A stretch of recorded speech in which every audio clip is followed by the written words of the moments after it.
السلام علیکم ناظرین، پروگرام گہری نظر میں آپ ناظرین کو خوش آمدید۔ میں ہوں آپ کا میزبان عبداللہ عالمزیب۔ ناظرین، مملکت خداداد پاکستان کی حالیہ صورتحال کسی سے ڈھکی چھپی نہیں ہے۔ جہاں پاکستان کی جغرافیائی سرحدیں غیر محفوظ دکھائی دے رہی ہے، جہاں پاکستان کی نظریاتی سرحدوں کے اوپر مختلف وار ہو رہے ہیں، ان کے ساتھ ساتھ اندرونی مسائل اتنے ہیں کہ ان کا کوئی حساب نہیں۔ اور اندرونی مسائل میں سے پھر ایک اہم مسئلہ جو اندرونی بھی ہے اور بیرونی بھی ہے، وہ ہے پاکستان میں دیگر ممالک، چاہے وہ پڑوسی ہوں یا دور کے ہوں، ان کی مداخلت۔ یہ ایک ایسا مسئلہ ہے ناظرین، اگر اس پہ بات کی جائے تو اکثر لوگ اس کو فرقہ واریت کے زمرے میں لے جاتے ہیں، لیکن حقیقت سے کون انکار کر سکتا ہے؟ دو آدمی ہیں، وہ جائیں کہیں پہ، وہ ایک حادثہ دیکھیں، واپس آ کے ان میں سے ایک اس حادثے کو بیان کرے اور دوسرا کہے کہ میں اس کا انکار کر رہا ہوں، میں نہیں مانتا، تو اس سے میرے خیال میں بڑا احمق کوئی نہیں ہوگا۔ جب بات چلتی ہے ان حوالوں سے تو لوگ اس کو فرقہ واریت کا رنگ دیتے ہیں، حالانکہ بات ایسی نہیں ہے۔ جب حقیقت ہمارے سامنے ہے تو پھر فرقہ واریت کہاں سے آئی؟ ناظرین، یہاں پہ میں اپنا ایک نقطہ نظر بیان کرتا چلوں۔ ہر مسلمان کے دل میں بلاد حرمین بلا شبہ ان کی ایک عظمت ہے، ان کی محبت، ان کا دفاع، ان کو قدر کی نگاہ سے دیکھنا، یہ مسلمان کا فرض ہے، اس کا ایمانی فریضہ ہے۔ اور بحیثیت پاکستانی، حرمین، بلاد حرمین کے بعد پاکستان کی دھرتی ہمارے لیے ماں جیسی ہے۔ اس لیے جو بھی ملک، چاہے وہ ہمارا پڑوسی ہے یا نہیں، چاہے وہ ایران ہے، چاہے وہ انڈیا ہے، چاہے وہ امریکہ ہے، سعودی عرب ہے، چاہے وہ کوئی اور ملک ہے، وہ ہمارے پاکستان کا امن غارت کرے، وہاں پہ دہشت پھیلائے، تو یہ بات ہمارے لیے قابل اعتراض بھی ہے اور ناقابل برداشت بھی۔ اس لیے ان باتوں کو فرقہ واریت کا رنگ نہ دیا جائے، کیونکہ حقائق سے انکار کرنے والا شخص احمق ہی ہوگا۔ ناظرین، مملکت خداداد پاکستان میں بیرونی مداخلت کے حوالے سے آج ہم بات کریں گے کہ کس طرح بعض ممالک ازلی ہمارے دشمن ہیں، جس طرح انڈیا ہے، امریکہ ہے، اور بعض ممالک جن کو ہم نے خود اپنے سے دور کیا ہے، اور بعض ممالک ایسے ہیں جو آستین کے سانپ بن کر ہمیں ڈس رہے ہیں۔ ان امور پہ بات ہوگی، خاص کر جو پاکستان کے اندر جو ممالک مداخلت کر رہے ہیں، جو پاکستان کا امن غارت کرنا چاہتے ہیں، جو پاکستانی عوام کو مارنا چاہتے ہیں، یہاں پہ دہشت گردی پھیلانا چاہتے ہیں، یہاں پہ ترقی یافتہ کاموں کے درمیان رکاوٹ بننا چاہتے ہیں، ان حوالوں سے ہم بات کریں گے۔ لیکن یہاں پہ میں چاہتا ہوں کہ ہم نے اس حوالے سے ایک ڈاکومنٹری بنائی ہے، سب سے پہلے ہم اس کو مشاہدہ کرتے ہیں، اس کے بعد بات آگے بڑھاتے ہیں۔ ویلکم بیک ناظرین، ایک بار پھر آپ کو خوش آمدید۔ ناظرین، جس طرح رپورٹ میں ہم نے سنا، دیکھا کہ کیسے ملک پاکستان مچھلی منڈی کا منظر پیش کر رہا ہے، جس کا دل چاہتا ہے، جب چاہتا ہے، جیسے چاہتا ہے آ کر یہاں پہ اپنی منمانی کر کے یہاں کی عوام کو، پاکستانی قوم کو خون میں نہلا کر واپس چلے جاتے ہیں۔ لیکن افسوس تو یہ ہے کہ ہم بھی خاموش تماشائی بنے ہوئے ہیں۔ جس طرح اسٹیڈیم میں کرکٹ میچ دیکھنے کے لیے عوام بیٹھتی ہے، اسی طرح ہم اپنی لاشوں کو دیکھتے رہتے ہیں۔ دن بدن لاشیں گرتی ہے، بم پھٹتے ہیں، جوان شہید ہو رہے ہیں، مائیں جو ہے نا وہ اپنے بیٹوں کی لاشوں پہ تڑپتی ہے، لیکن ہمیں کوئی احساس نہیں ہے، بحیثیت قوم ہمیں احساس نہیں ہے، بحیثیت حکمران ہمارے دلوں میں وہ احساس نہیں ہے جو حکمرانوں کے اندر ہونا چاہیے۔ یہ بڑے افسوسناک معاملات ہیں، ان کی طرف توجہ بہت ہی ضروری ہے۔ تو اسی حوالے سے آج ہم نے اس پروگرام کا ٹاپک رکھا ہے۔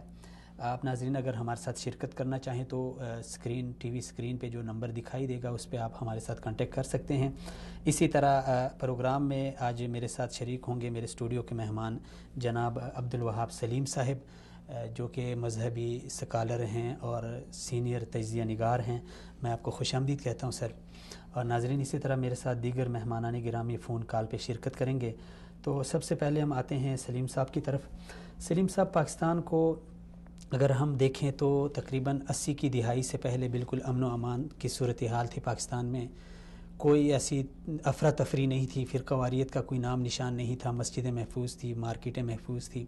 لیکن جیسے ہی ایران میں ایک اسلامی انقلاب جسے لوگ کہتے ہیں وہ برپا ہوا، تو اس کے بعد پاکستان کی حالت بھی، انقلاب ایران میں آیا لیکن اس کے اثرات جہاں مشرق وسطیٰ کے دیگر ممالک پہ ہم دیکھ رہے ہیں، اس کے ساتھ ساتھ پاکستان پہ بھی اس کے گہرے اثرات ہوئے.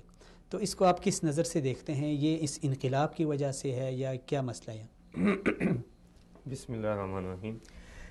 اس موضوع پہ ہمیں سب سے پہلے جو پاکستان میں اور مشرق وسطیٰ یا باقی ممالک میں جو اسلامی فرقوں کا تناسب ہے اس کو دیکھنا پڑے گا.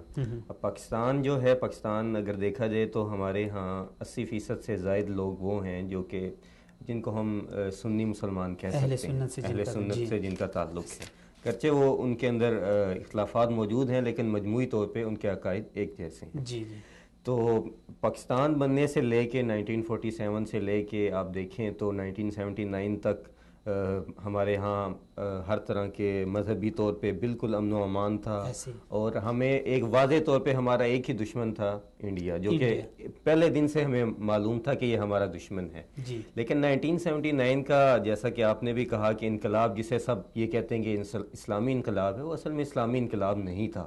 وہ ایک آپ کہہ لیں کہ دنیا پہ، اسلامی دنیا پہ قبضے کی ایک سازش تھی، چودراہٹ تھی کہ کس طریقے سے، کہ وہ کیسا اسلامی انقلاب ہے کہ جس کا لانے والا جو ہے وہ فرانس میں بیٹھا ہوا ہے، اور ایک طرف ظاہری طور پہ یہ دکھایا جا رہا ہے کہ جو امام خمینی صاحب ہیں وہ جو ہیں کہ وہ اسلامی جو نظام ہے وہ واپس لے کے آئیں گے، وہ سب کچھ لے کے آئیں گے. لیکن ظاہری طور پہ ایران اور فرانس دشمن ہیں، لیکن وہ ادھر سے بیٹھ کے سارے احکامات چلاتے رہے. اور انقلاب کے بعد وہ فرانس میں جناب تشریف لے کے آتے ہیں، اور آتے ساتھ ان کا کیا معاملہ ہوتا ہے کہ وہ ایران کے جو حاجی سعودی عرب میں تشریف لے کے آتے ہیں، وہ اس کے بعد تقریباً 10 سال تک مسلسل شرارتیں کرتے رہے، حتیٰ کہ جو سعودی حکومت ہے ان کو باقاعدہ ایکشن لینا پڑا، اور سخت ایکشن لینا پڑا. اور سفارتی طور پہ وہ ہر سال انہیں کہتے رہے کہ آپ اس چیز سے رک جائیں، لیکن وہ نہیں رکے.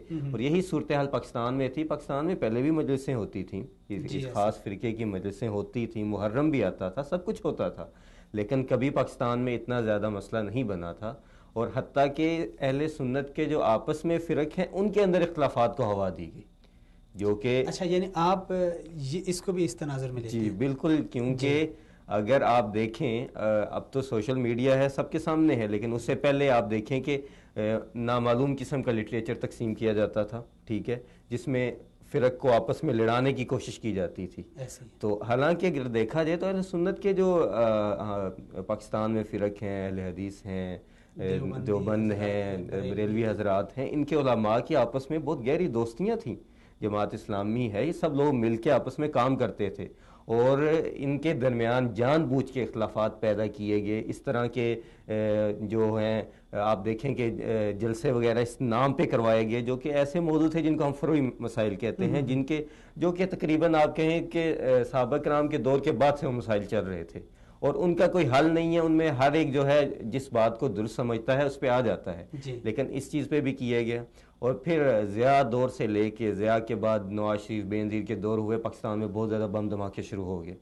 تو آخر کار بینظیر کے دور میں، بینظیر کا جو دوسرا دور تھا، اس میں باقاعدہ ایک ایجنٹ کو رنگے ہاتھوں پکڑا گیا تھا، ٹھیک ہے، کہ جس نے اعتراف کیا جی ہمیں ایران نے تربیت دی ہے، اور انہوں نے باقاعدہ ہمیں اور کہا کہ ہمارے ادھر پورا نیٹ ورک موجود ہے، اور ہمارا کیا مقصد کیا ہے کہ ہم پورے پاکستان کو ایران کی طرح کا شیعہ اسٹیٹ ہم ڈکلیئر کرنا چاہتے ہیں، ٹھیک ہے. اچھا، یعنی یہ اس ایجنڈے کو لے کے یہ سب کچھ کر رہے ہیں؟ جی، یہ وہ ایجنڈا چل رہا ہے. پہلے کیونکہ ہماری ایجنسیوں نے اتنا دھیان نہیں دیا، اور جیسا کہ ایک تاثر تھا جو کہ ابھی بھی بہت حد تک پاکستان کے عام لوگوں کے اندر یہ تاثر ہے کہ ایران ہمارا برادر اسلامی ملک ہے اور اس سے ہمارے اچھے تعلقات ہونے چاہیے. اور پاکستان کی باقاعدہ یہ پالیسی رہی 1947 سے لے کے آج تک. پاکستان جو ہے باقاعدہ اس چیز پہ کوشش کر رہا ہے کہ ہمارے تعلقات ایران کے ساتھ، افغانستان کے ساتھ برابری کی سطح پہ ہوں، اسلامی جیسے بھائی کے آپس میں تعلقات ہوتے ہیں اس طرح کے ہوں، پڑوسی کے تعلقات ہیں اس کی طرح ہوں. لیکن ایسا ان لوگوں نے نہیں کرنے دیا. آپ کو ادھر ایک میں واقعہ بتانا چاہوں گا. بینظیر کے دور حکومت میں اب بینظیر کا خود ایک حد تک تعلق جو ہے یہ اہل تشیع کے ساتھ تھا، لیکن اس کے باوجود بینظیر نے ایرانی سفارتکار کو بینظیر کے پاس ایجنسیوں سے رپورٹ پہنچی، لٹریچر پہنچا کہ جس میں یہ اس طرح کے جملے اور اس طرح کا لٹریچر موجود تھا کہ جس میں لڑانے کی بات کی گئی، ایک دوسرے کو مارنے کی بات کی گئی، فرقہ واریت کو ہوا دینے کی. تو بینظیر نے جا کے ایرانی سفارتکار سے کہا آپ یہ کیا کر رہے ہیں، ہمیں پتہ ہے کہ آپ سب کچھ یہ کر رہے ہیں. تو اس نے کہا یہ ہم اپنا یہ ایجنڈا جو ہے پورا کریں گے، ہمارا ایجنڈا ہے کہ ہم نے اسلامی دنیا کے اندر جو کہ اصل اسلام کیونکہ ان کے نزدیک جو ہے شیعت ہی ہے، رافضیت ہی، اس کو شیعت بھی کہنا ایک طرح کا غلط ہے، یہ اصل میں رافضیت ہے. ٹھیک ہے، شیعت جو تھی وہ پاکستان میں پہلے سے موجود ہے. شیعت میں آپ دیکھیں کہ شیعوں کے اندر بھی اہل سنہ کی طرح فرق موجود ہیں، لیکن ان فرق میں یہ ہے کہ وہ صرف یہ سمجھتے ہیں کہ حضرت علی رضی اللہ عنہ جو ہیں وہ خلافت کے زیادہ حقدار تھے. ٹھیک ہے، اور اس طرح کہ جیسے کہ ادھر یمن میں اور سعودی عرب میں بھی وہ فرقہ کچھ حد تک موجود ہے جسے زیدیہ بھی کہتے ہیں. پاکستان میں جو شیعہ تھے ان کا یہ رجحان زیادہ تھا کہ علی رضی اللہ عنہ جو ابو بکر و عمر سے کہ وہ زیادہ مستحق تھے. ٹھیک ہے، اور زیادہ سے زیادہ محرم کے اندر یہ تھا کہ وہ اپنا ایک افسوس کا ان کا طریقہ کار اگرچہ غلط ہے لیکن وہ اختیار کرتے تھے ماتم کی صورت میں. لیکن یہ کہ باقاعدہ دوسرے فرقوں کو گالیاں نکالی جائیں، صحابہ کرام کی تذلیل کی جائے، نعوذ باللہ، یہ کام جو ہے یہ اس انقلاب کے بعد شروع ہوا ہے. اور اس کے بعد ایسے کیا کہتے ہیں ذاکر پیدا آپ یہ سمجھتے ہیں کہ جہاں یہ انقلاب ایران کا 1979 کے بعد جو ایران انقلاب آیا، جہاں یہ پاکستان کے اوپر نظر انداز ہوا، تو کیا خیال ہے دیگر ممالک کے اوپر بھی اس نے کوئی اثر ڈالا یا نہیں؟ اس نے صرف پاکستان کو ٹارگیٹ کیا؟ بالکل ڈالا ہے. آپ باقی اسلامی ملکوں میں دیکھیں، سعودی عرب اس کا واضح شکار ہے. ابھی تک آپ کے سامنے ہے کہ سعودی عرب کے اندر پہلے حالات خراب کرنے کی کوشش کی گئی، حتیٰ کہ سعودی عرب نے بغاوت کو کچلا اور وہ ان کا جو بہت بڑا ایران سے تعلیم یافتہ نمر الباقر جو تھا اس کو پھانسی دی گئی باقاعدہ، جس کے بعد ایران نے یمن کے اندر مداخلت کی، بحرین کے اندر مداخلت کی، حتیٰ کہ مشرق وسطیٰ کے ہر ملک کے اندر کہیں نہ کہیں ایرانی جو ہے مداخلت وہ کہیں نہ کہیں موجود ہے کسی نہ کسی حد پہ سطح پہ. کویت کے اندر آپ دیکھیں، عراق ایران جنگ آپ کے سامنے مثال ہے. شام کی جو صورتحال تازہ صورتحال ہے کہ باقاعدہ روس کا ساتھ دے رہا ہے، روس کا ساتھ کر کے سنی کش جنگ ہے. یہ نہیں ہے کہ سنی شیعہ جنگ ہے، یہ بالکل سنیوں کو ختم کرنے کی اس کی نسل کشی، یعنی بالکل نسل کشی کی جا رہی ہے بچوں تک کا آپ کو. اور ان کے نزدیک بلکہ آپ ان کے، اس لیے میں ان کو رافضی کہتا ہوں کہ ان کے نزدیک ایک جو سنی مسلمان ہے اس کی قدر و قیمت جو ہے وہ ایک یہودی عیسائی سے بھی کم تر ہے. اچھا چلیں اس کو ہم بعد میں کرتے ہیں. یعنی جو دیگر اسلامی ممالک ہے، خاص کر مشرق وسطیٰ یا خلیج کے ممالک میں جو ایران نظر انداز ہو رہا ہے، لیکن ہم آتے ہیں پاکستان میں جو ان کی مداخلت ہے. تو اس کے جو پاکستان میں ان کی مداخلت ہم دیکھ رہے ہیں، جس طرح ہم نے یہ رپورٹ میں بھی دیکھا، گاہے بگاہے یہ لوگ پکڑے گئے، انہوں نے اعتراف بھی کیا، ایجنٹ پکڑے گئے، ٹارگٹ کلر پکڑے گئے. لیکن جو پاکستان کی خاموشی ہے یہ کس وجہ سے ہے؟ وہ پڑوسیوں کا لحاظ کرتے ہیں یا کوئی دیگر غلط فہمی ہے؟ یا پاکستان کا ایک تو آپ کو جیسے کہ پتہ ہے کہ پاکستان کی ہمیشہ سے یہ رہا ہے کہ خارجہ پالیسی جو ہے اس کی کوئی باقاعدہ سمت نہیں موجود ہوتی. جی ٹھیک ہے، ایک فون کال ہم لے لیتے ہیں کسی سے. السلام علیکم ورحمۃ اللہ.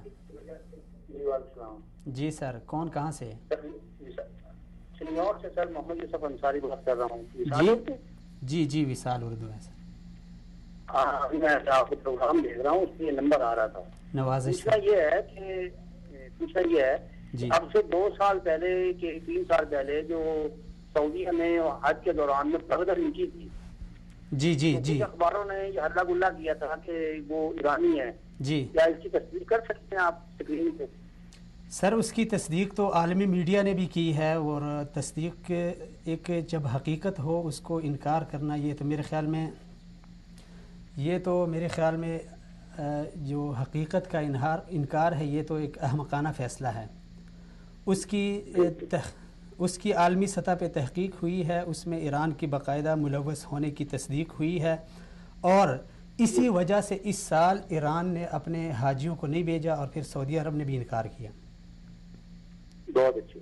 جی دوسرے یہ تھوڑی سی رہنمائی کر دیجیے گا جی کہ کبھی پروگرام یا ابھی پنجتن کے بارے میں جو یہ میں کہتا ہوں اختلاف ہے جی کہ سرطن کہنا چاہیے، اس پہ تھوڑی سی روشنی ڈال دیجیے میرے پاس. کس سسٹم میں؟ پاکستان کا کون سا سسٹم آپ پوچھ رہے ہیں سر؟ پاکستان کے کس سسٹم پہ؟ پاکستان میں بہت سے جو ہے ہمارے سنی جو ہے یہ بولے بالے قسم کے، جی وہ جب پنجتن کا نام ہے پنجتن پاک، میں کہتا ہوں بھائی چھپتن پاک کہہ دیا تو گناہ ہوتا ہے پنجتن پاک کہنا. اس کے بارے میں کہیں میں غلط تو نہ ہوئی ہے، اس کے بارے میں روشنی ڈال دیجیے، بہت مہربانی. پنجتن پاک کے حوالے سے یہ پنجتن پاک کا ذرا آپ وضاحت تو کریں، اس سے آپ مراد کس کو لیتے ہیں؟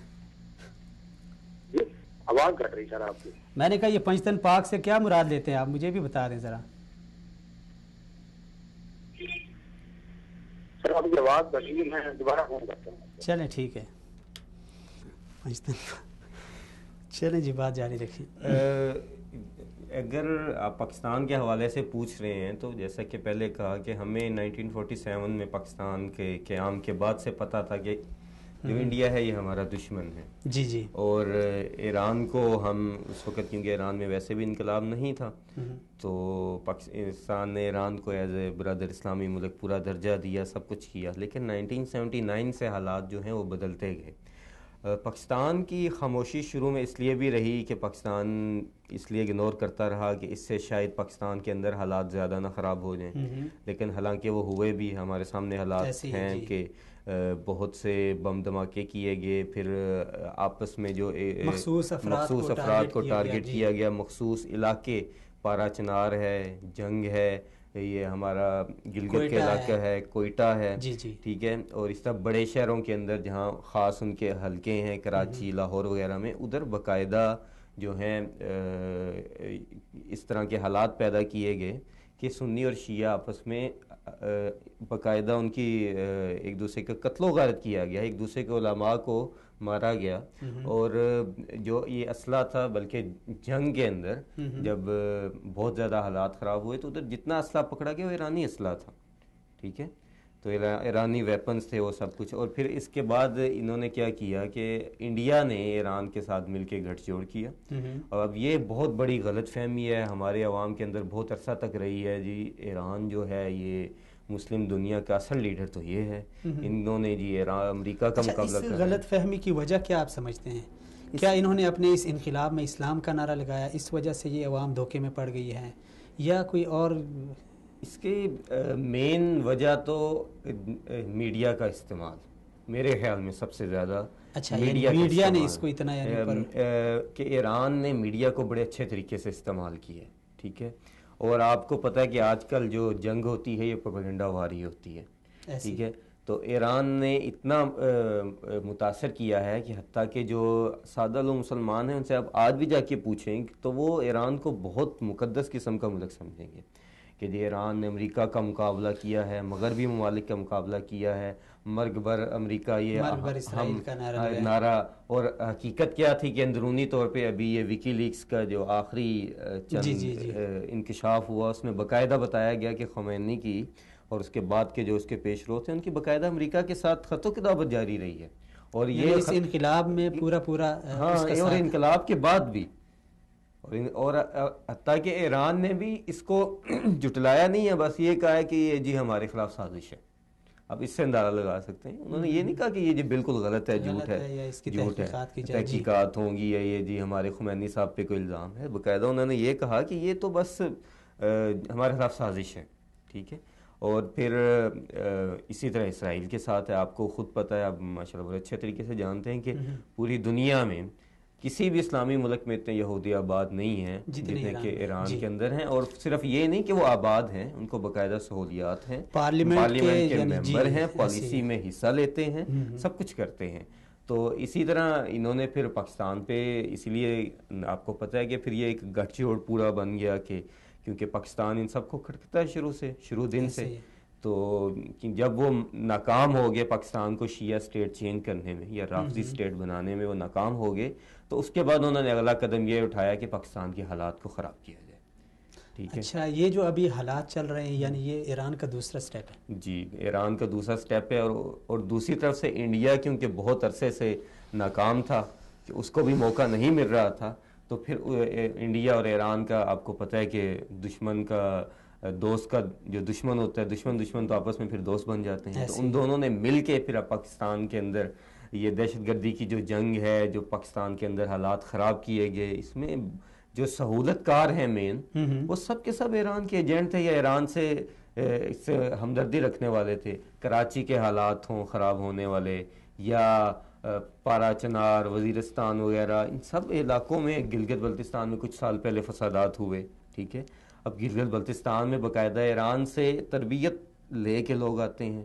اور اب ادھر سے ایران کے میں نوجوان جا رہے ہیں جو جا کے شام میں لڑ رہے ہیں، اور ہماری حکومت کی بالکل کوئی مداخلت نہیں ہے.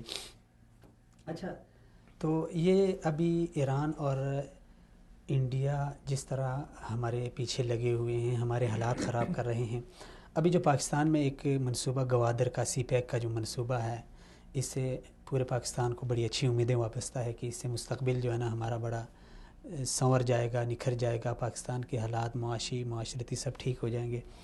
لیکن ہم اس میں بھی دیکھتے ہیں کہ وہاں پہ بھی ایران اور انڈیا، افغانستان نے کچھ یہ چابہار بندرگاہ پہ کام سٹارٹ کیا ہے.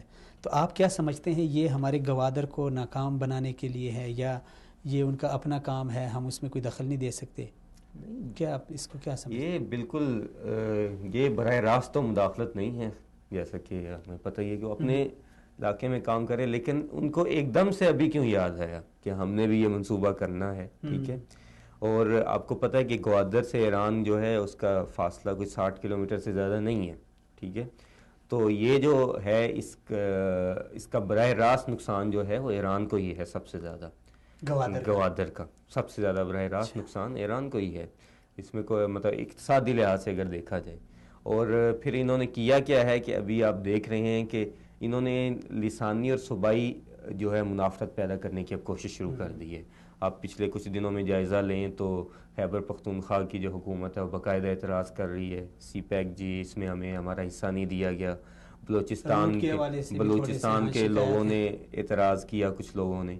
تو پھر حتیٰ کہ چینی جو سفیر تھے ان کو خود آ کے بیان دینا پڑا کہ بات کو کلیئر کرنا پڑا کہ اس منصوبے میں جو منصوبہ شروع سے تھا ویسے ہی ہے، اور جس صوبے سے جتنا ہم نے اس کے راستے دینے تھے، روٹ جتنا گزارنے تھے، ہم اسی طرح گزار رہے ہیں. تو یہ اب عام لوگوں کے اندر جو چھوٹے صوبوں کے، ان کے اندر یہ غلط فہمی پیدا کی جا رہی ہے کہ آپ کو اس سے کچھ نہیں ملنا. اب آپ خود سوچیں کہ اگر یہ بلوچستان میں یہ منصوبہ مکمل ہوگا تو کیا اس میں بلوچستان کا فائدہ نہیں؟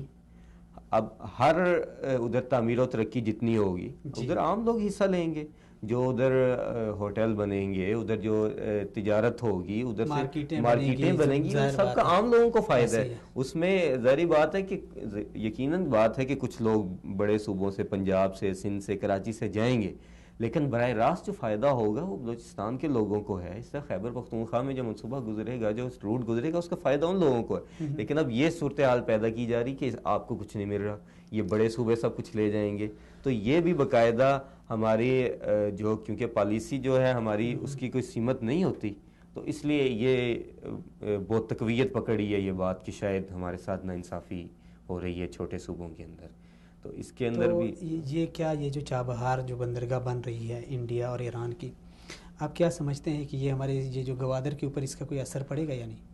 یا ہمارے گوادر کا ان کے اوپر اثر پڑے گا؟ انشاءاللہ ہمارے گوادر کا ان پہ اثر پڑے گا انشاءاللہ. اللہ کیا کہتے ہیں، یہ چاہا تو یہ پاکستان کا یہ منصوبہ اگر مکمل ہو گیا تو انشاءاللہ، اور جس رفتار سے یہ منصوبہ جاری ہے تو انشاءاللہ مجھے نہیں امید کہ کوئی اس میں رکاوٹ بنے گی، الا یہ کہ ہمارے خود کچھ لوگ جیسا کہ کچھ ان کے سہولت کار پکڑے گئے ہیں، یہ ہماری رکاوٹیں پیدا کر رہے ہیں، یہ ان کا ہو جائے تو علیحدہ بات ہے، ورنہ انشاءاللہ اللہ کے فضل و کرم سے یہ منصوبہ ہمارا. اچھا، تو ابھی جو سی پیک کو ناکام بنانے کے لیے جو ابھی کچھ عرصہ پہلے جو انڈیا کا جاسوس پکڑا گیا ہے کلبھوشن یادو، اس کا بھی ڈائریکٹ انڈیا سے تو وہ اس نے کوئی اسناد نہیں بتایا، اس نے بھی کہا کہ وہ بھی یعنی ایک اور ملک استعمال کر کے یعنی پاکستان میں آ گیا.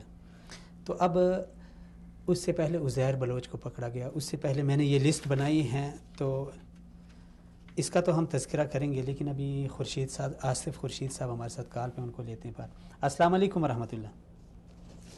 وعلیکم السلام ورحمۃ اللہ. سر آپ کو پروگرام میں خوش آمدید کہتے ہیں. سر یہ بتائیں کہ یہ جو پاکستان میں دن بدن جو دیگر جو ہمارے ہمسائے ممالک کے ایجنٹوں کو، ٹارگٹ کلروں کو گرفتار کیا جا رہا ہے، تو یہ کیا سمجھتے ہیں کہ ایک طرف ہمارے جغرافیائی سرحدوں کی یہ صورتحال ہے کہ ہم کبھی انڈیا کے ساتھ الجھے ہوئے ہیں، کبھی افغانستان کے ساتھ ہمارے حالات کچھ بگڑ جاتے ہیں، تو اسی طرح ہماری نظریاتی سرحدیں، اس کے اوپر بھی سیکولرزم اور لبرلزم نے ایک یلغار اپنی شروع کی رکھی ہے، تو کیا سمجھتے ہیں یہ اندرونی حالات کو اس طرح بگاڑنا، اس کی کیا وجہ ہو سکتی ہے؟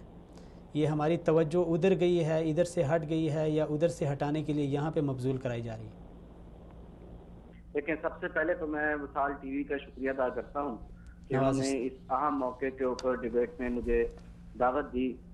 محترم، بات یہ ہے کہ ہمیں اپنی خارجہ پالیسی کے حوالے سے تھوڑی سی بات میں کلیئرٹی پیدا کر لینی چاہیے. جی جی. کہ خارجہ پالیسی دونوں عوامل کے ساتھ ہوتی ہے، اس میں اندرونی عوامل بھی ہوتے ہیں، اس میں بیرونی عوامل بھی ہوتے ہیں. جی سر. تو اس وقت جو موجودہ صورتحال ہے، ہم نے جو شروع میں پالیسی بنائی تھی، اس میں ہم نے ہمارے جو بانی پاکستان تھے، قائد اعظم اور ان کی جو جتنی بھی ٹیم تھی، انہوں نے یہ طے کیا تھا کہ ہم پاکستان کی جو اسٹیٹ ہے اس کو ہم اس انداز سے دنیا میں لے کے آئیں گے کہ وہ ایک بظاہر ملک نہ ہو، بلکہ ایک ایسا ملک ہو دنیا میں، اس کا صرف اضافہ نہ ہو، بلکہ ایک ایسا ملک ہو جو انصاف کی حمایت کرنے والا ہو، جو دیگر ممالک کے ساتھ مل کے چلنے والا ہو اور دنیا میں امن کو فروغ دینے والا ملک ہو. لیکن بدقسمتی ہماری شروع سے یہ رہی ہے، یہ بدقسمتی رہی ہے کہ ہمارے ہمسائے میں ایک ایسا ملک ہمیں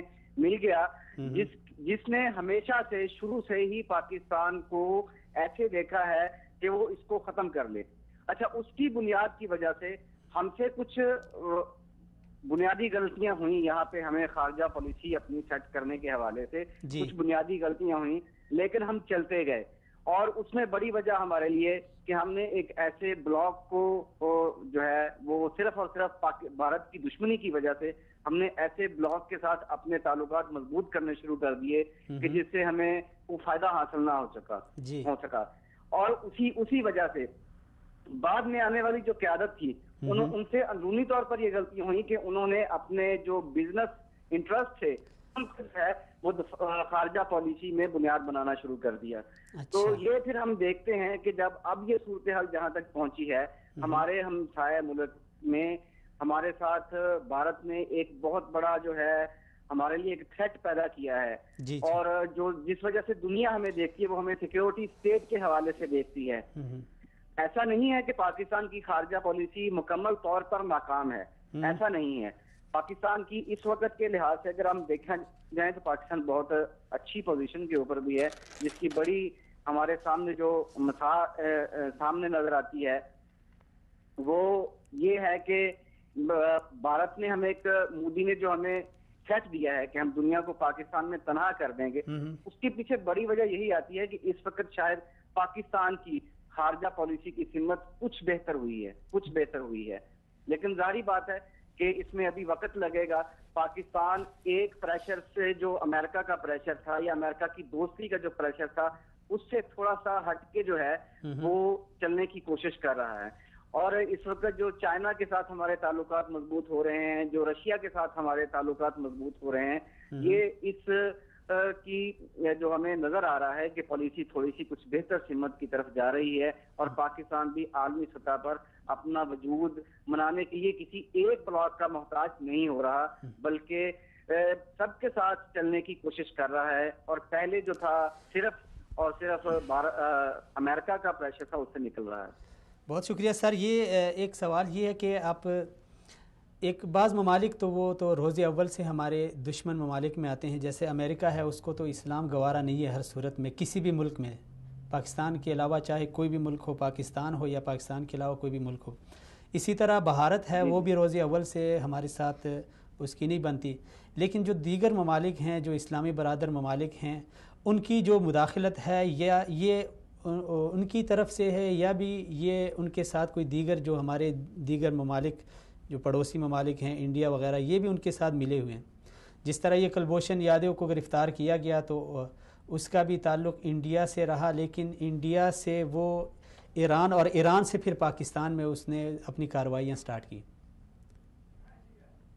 دیکھیں جب ہم بات کرتے ہیں پاکستان کو بیرونی خطرات کی تو ہمیں ایک بات بڑی واضح طور پر دیکھنی چاہیے کہ ہمیں جو اس وقت ملٹری چیلنج ہے پاکستان کو وہ صرف اور صرف بھارت سے نہیں ہے جی صرف اور صرف بھارت سے نہیں ہے.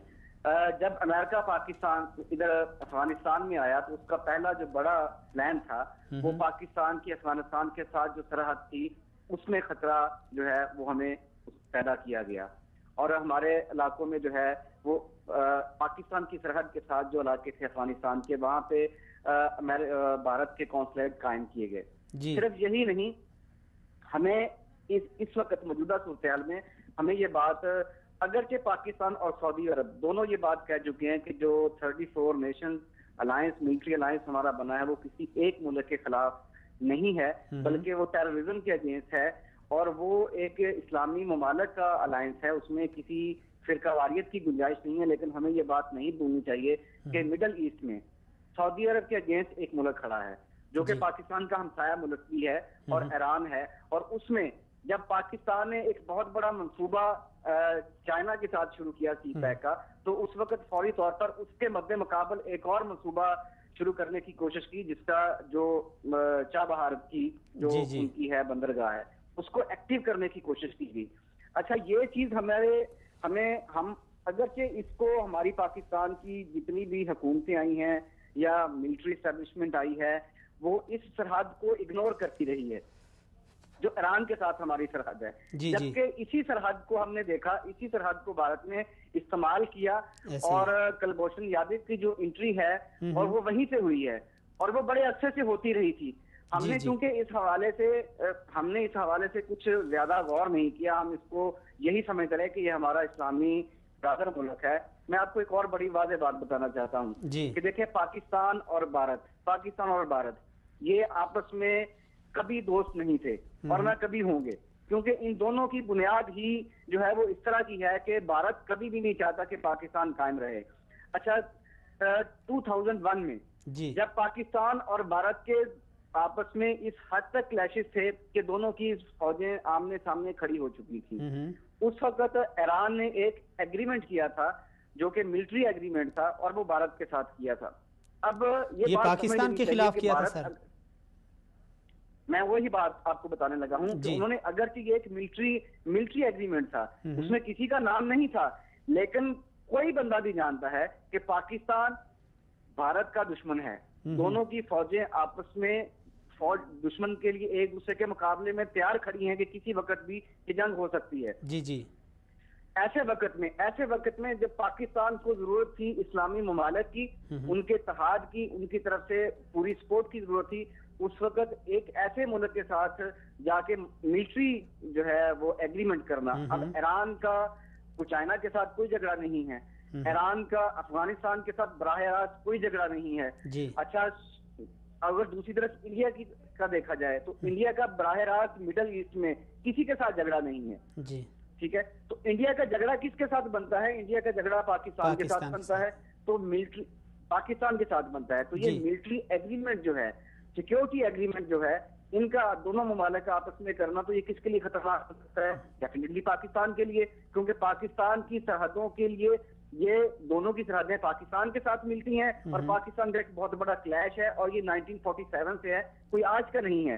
اور اس وقت یہ سیکیورٹی ایگریمنٹ کیا گیا جب پاکستان اور بھارت کی فوجیں جو ہیں بالکل آمنے سامنے کھڑی ہوئی تھی. تو ہمیں یہ دیکھنا چاہیے, ہم نے پہلے یہ اس کو بہت اگنور کیا ہے اس ساری پٹی کو, صرف اس وجہ سے کہ ہمارا ایک اسلامی برادر ملک کی سرحد ہے, ہم اس حوالے سے کریں, لیکن ایسا نہیں ہے. ہمیں اس سرحد کے اوپر اب تھوڑا سا یہ بات واضح ہونا شروع ہوگی کلبھوشن کے بعد, جب یہ ساری انویسٹیگیٹ کیا گیا ہے سارے معاملے کو, تو ہمیں یہ سمجھ آ گئی ہے بہت حد تک کہ نہیں, یہ ہماری سرحد ہمارے لیے محفوظ نہیں ہے. تو آصف صاحب آپ کیا سمجھتے ہیں, جس طرح ایرانی صدر آئے تھے پاکستان میں تو ہمارے جنرل صاحب نے ان سے واضح الفاظ میں کہا تھا کہ آپ کی سرزمین جو ہے ہماری پاکستان کے خلاف استعمال ہو رہی ہے. اس کے بعد بھی اس طرح کے واقعات ہوئے, جس طرح کل پرسوں جو ایک موسوی جو کراچی میں ٹارگٹ کلر گرفتار ہوا, اس کا بھی براہ راست اسی ملک سے تعلق ہے. تو آپ کیا سمجھتے ہیں کہ ہمارے جنرل صاحب کی بات نے ان کے اوپر اثر نہیں کیا, یا ان کو اس بات کی سمجھ نہیں آئی, یا ہماری طرف سے مزید سختی نہیں کی گئی؟ کیوں بار بار یہ واقعات اس طرح دوبارہ سے رونما ہو رہے ہیں؟ دیکھیں جیسے میں نے پہلے عرض کیا کہ ہم ایک عرصے تک اپنی اس سرحد کی سیکیورٹی کو اگنور کرتے رہے ہیں اور یہ ابھی جا کے ہوا ہے یہ معاملہ. تو ڈیفینیٹلی پاکستان میں ایک بہت بڑا طبقہ موجود ہے. ابھی تھوڑی دیر پہلے میں ایک آرٹیکل پڑھا تھا جس میں ایک پاکستان کا بہت بڑا میڈیا گروپ ہے اور اس میں یہ لکھا گیا تھا کہ دیکھیں جی اس وقت افغانستان ہمارے خلاف کھڑا ہے, اس وقت ایران ہمارے خلاف کھڑا ہے, اس وقت انڈیا ہمارے خلاف کھڑا ہے. تو تین طرف سے ہم جو ہے تین طرف سے ہم جو ہے ممالک ہمارے مخالفت میں ہیں اور صرف ایک چائنا ہمارے ساتھ کھڑا ہے اور اس کے علاوہ کوئی بھی نہیں کھڑا ہو. تو بڑے عرصے سے میں آپ کو بتا رہا ہوں کہ ہم نے اس جو بارڈر ہے بارڈر لائن کو ہم نے اگنور کیا ہے. اب یہ بات واضح ہونا شروع ہو گئی ہے کہ یہ بارڈر ہمارے لیے سیکیور نہیں ہے, یہاں سے بھی ہمیں ملٹری خطرہ جو تھریٹ ہے وہ موجود ہے. اب تھوڑا سا وقت لگے گا, اس کو تھوڑا سا وقت لگے گا. چیزیں جو ہے وہ جو سکرین کے پیچھے تھی وہ سکرین کے سامنے آ رہی ہیں. وہ میرا خیال ہے کہ جو آپ نے بات کی ہے پاکستان میں چونکہ ایک طبقہ موجود ہے, آہستہ آہستہ ان کو بھی سمجھ آئے گی. جو آرٹیکل لکھنے والے ہیں, جو پاکستان کی فورن پالیسی کے اوپر لکھنے والے ہیں, ان کو بھی یہ بات سمجھ میں آنا شروع ہو گئی ہے کہ اب یہاں سے ہمارے لیے کوئی خیر کی بات نہیں ہے. میں آپ کو پھر عرض کروں کہ پاکستان کی اس وقت جو خارجہ پالیسی ہے وہ درست سمت میں, اگرچہ رفتار تھوڑی آہستہ ہے لیکن اس وقت فی الوقت جو ہے وہ درست سمت میں جا رہی ہے. اور انشاءاللہ مجھے امید ہے کہ اس کو مزید بہتر کے طور پر جو ہے وہ پاکستان ابھرے گا اور پاکستان کی جو سمت ہے چونکہ وہ درست ہو رہی ہے, اب اگر رفتار آہستہ بھی ہو لیکن چلے گا یہ صحیح سمت ہی. چلیں جی, بہت شکریہ آصف صاحب, آپ نے شرکت کی, نوازش آپ کی.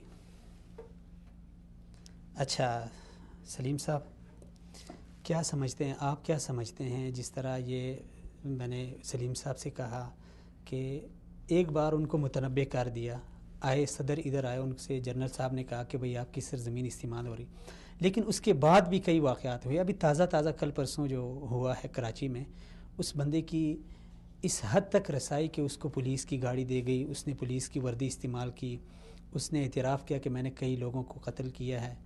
تو کیا یہ ایران کی ہٹ درمی ہے یا پھر اس کے اوپر ہماری بات اثر نہیں کر رہی, یا ہماری بات میں اس طرح کی پاور نہیں ہے جو ہونی چاہیے؟ کیونکہ ایک ملک کا جرنل جب کسی کو کہہ دے کہ بھئی آپ کی سرزمین استعمال ہو رہی ہے, اس کا مطلب ہے کہ بات اگر اس تک پہنچ گئی ہے تو ظاہر سی بات ہے اس میں کوئی دم ہوگا. جیسا کہ آصف خورشید بھائی نے کہا کہ ابھی ہماری خارجہ پالیسی جو ہے وہ شفٹ ہو رہی ہے آہستہ آہستہ. ابھی تک مطلب کھلے عام طور پہ ہم نے ابھی تک ایران کو دشمن تسلیم نہیں کیا. تو آپ کیا سمجھتے ہیں کریں گے یہ انشاءاللہ وقت کے ساتھ ہوگا, ضرور ہوگا, کیونکہ اب آہستہ آہستہ جب سے یہ کلبھوشن کا واقعہ ہوا, عزیر بلوچ کا ہوا, اس کے بعد یہ جو کل جو پکڑے گئے, کل پرسوں یہ مہدی موسوی وغیرہ, اور اس کے علاوہ پچھلے 3-4 سال سے اصل میں پاکستان نے اس میں بات, پھر میں وہی کہتا ہوں کہ ہمارے میڈیا کا بھی بہت کردار ہے. اب ہمارے میڈیا میں دیکھیں, جب یہ خبر آتی ہے ایران کا کوئی ایجنٹ پکڑا جاتا ہے, کوئی سہولت کار پکڑا جاتا ہے, کہا جاتا ہے کہ اسلامی ہمسایہ ملک کا ایجنٹ, اور اس کے مقابلے میں جو کیا کہتے ہیں بھارت وغیرہ, کئی اسلامی بھی نہیں لکھتے لیکن برادر لکھ دیتے ہیں یا ہمسایہ ملک لکھ دیتے ہیں. اب ہمسایہ ملک کے ساتھ ذہن میں کئی باتیں آ جاتی ہیں کہ چائنا کا تو نہیں کوئی پکڑا گیا, افغانستان کا تو نہیں پکڑا گیا, تو کیا کہتے ہیں انڈیا کا ہو تو ظاہری بات ہے کہ ہماری شروع سے پالیسی واضح ہے کہ اس کے دشمن کو ہم نے انکشاف کرنا ہے. تو یہ جو چیز ہے یہ بہت خطرناک ہے. تو ابھی پچھلے دنوں میں کچھ میڈیا کے لوگوں نے کچھ کلپ وغیرہ چلائے, ٹھیک ہے, کوئی لوگوں نے پروگرام بھی کیے جن کے پروگرام پھر بند بھی کیے گئے. تو اب اصل بات یہ ہے کہ ہماری جو اس طرح کے ادارے ہیں, جو میڈیا ہے, ان کی جو اعلیٰ پوسٹیں, یعنی حقیقت کو سامنے لانا چاہیے, اس کے اوپر پردہ ڈالنا, یہ میرے خیال میں ملک کی مفاد کے لیے نہیں ہے. وہ اصل میں جو ادارے ہیں, جو آرمی ہے, یہ ابھی تک بچ رہے ہیں کہ مسلسل اس چیز سے خوف زدہ ہو جاتے ہیں کہ ملک کے اندر حالات خراب نہ ہو جائیں. تو بھئی آپ کتنی دیر تک اپنے ملک کا نقصان کریں گے؟ ہمیں 30 سال ہو گئے ہیں, 40 سال ہو گئے ہیں اس سے لڑتے ہوئے. اور جو تازہ ترین جو 2001 کے بعد ہمارے اوپر 9/11 کے بعد جنگ مسلط کی اس کو بھی 16 سال ہو گئے, اور اس میں بھی واضح طور پہ ہم نے قرار دے دیا جی یہ تکفیری ہیں, یہ خارجی ہیں, ان کے خلاف ہم نے لڑنا ہے. تو ہم اب ان کے خلاف بھی کھل کے سامنے آ جانا چاہیے کہ یہ بھی اب ہمارے کھلے دشمن ہیں. تو تب ہی انشاءاللہ پاکستان میں امن آئے گا.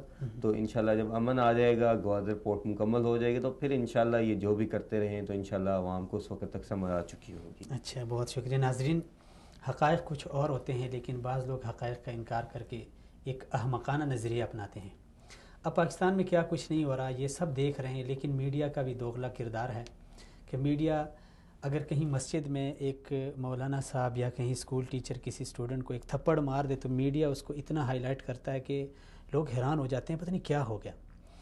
دوسری طرف ایک ٹارگٹ کلر ہے, اس کو پولیس کی گاڑی بھی ملی ہے, سرکاری گاڑی ملی ہے, اس کو پولیس کی وردی بھی ملی ہے, وہ پولیس کی گاڑی میں کراچی جیسے شہر میں اسلحہ لے کے ادھر سے ادھر ادھر سے ادھر گھوم پھر رہا ہے. اب یہ مجھے تو دال میں کچھ کالا کالا نظر آتا ہے, کیونکہ ایک ٹارگٹ کلر کی اس حد تک رسائی. اور پھر افسوس کی بات یہ ہے کہ صرف یہاں تک ہی نہیں, یہاں تک محدود نہیں ہے, انٹرنیشنل لیول پہ بھی ان کو سپورٹ کیا جا رہا ہے. اور وہ کس طرح؟ کلبھوشن یاد جو عزیر بلوچ کو پکڑا گیا, اس کے پاس ایرانی پاسپورٹ تھا, اور وہ ایرانی پاسپورٹ جعلی پاسپورٹ بنائے جاتے ہیں کراچی جیسے شہر میں. کراچی جیسے شہر میں ان کو پاسپورٹ بنا کے دیے جاتے ہیں جو کہ انٹرنیشنل لیول پہ گھوم پھرتے ہیں, وہاں سے ان کو سپورٹ ملتی ہے, اور اس کے بعد آ کے وہ پاکستان کی عوام کو نشانہ بنا رہے ہیں. یہاں پہ میری گزارش کوئی شیعہ سنی جو ہے نا بات نہیں ہے, کوئی فرقہ واریت کی بات نہیں ہے, پاکستان کی بات ہے, پاکستان کی سالمیت کی بات ہے. اس پہ ذرا دھیان دینا چاہیے. اب تو لوگوں کے سامنے حقائق آ رہے ہیں, حقائق کا انکشاف ہو رہا ہے, لیکن حقیقت کو مان کر پھر بھی خاموش رہنا میرے خیال میں یہ بے حسی ہے. بے حسی ہی نہیں بلکہ بے حسی کی انتہا ہے. ایک طرف لاشیں گر رہی ہے, ایک طرف ہم نے یہ ملک اس تفریق کے ساتھ حاصل نہیں کیا تھا کہ یہ سنی ملک ہے یا شیعہ ملک ہے. ایک اسلام کے بنیاد پہ ایک پاکستانی ہونے کے ناطے ہم نے اس ملک کو حاصل کیا تھا, لیکن آج ہم دوسروں کے اعلی کار بنے ہوئے ہیں. ہمیں کچھ پیسوں کے عوض اپنے مسلمان, اپنے پاکستانیوں کا خون بہاتے ذرا برابر احساس نہیں ہوتا کہ یہ میں کیا کر رہا ہوں. اگر کل خدا نخواستہ میرے اوپر برے حالات آتے ہیں تو یہی پاکستانی میرا ساتھ دے گا, نہ ایران میرا ساتھ دے گا, نہ سعودی عرب دے گا, نہ چین دے گا, نہ دوسرا دے گا, نہ تیسرا دے گا.